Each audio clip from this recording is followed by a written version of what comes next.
Hi, and welcome to this episode of Empowering Your Job Search. My name is Soozy Miller.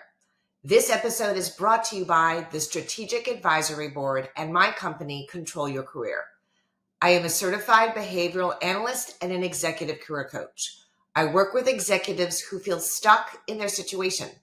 I coach executives to control their career by giving them the tools and methodology to land their next awesome opportunity and then to control their overall career path until they don't want to work anymore.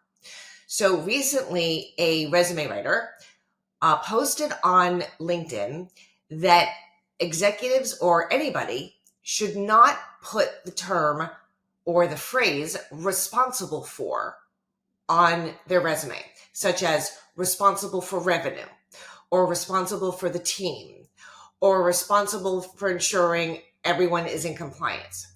And the problem or the challenge with using responsible for is it's passive. And you never want to be passive on your resume, whether you're an executive or not.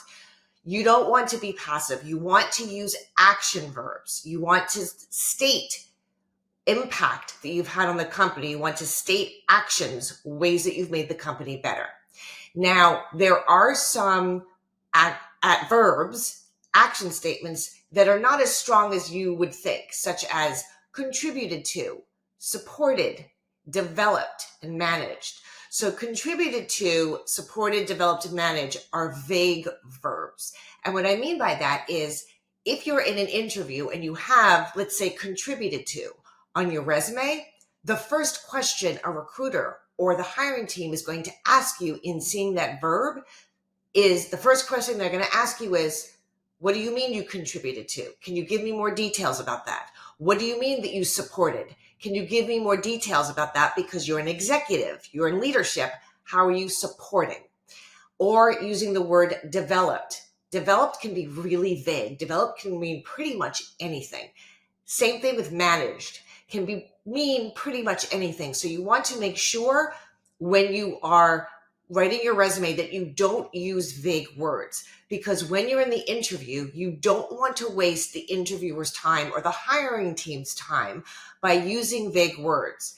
If you use vague words, the first thing that's going to happen is they're going to ask you the question, what do you mean by that? And then you've lost an opportunity and wasted some time on clarifying something on your resume when it should already have been clear, and you're wasting their time because as an executive, you should be talking about things like culture fit and whether or not you're a match for their team. Those are the things you want to cover in an interview, not clarifying things on your resume.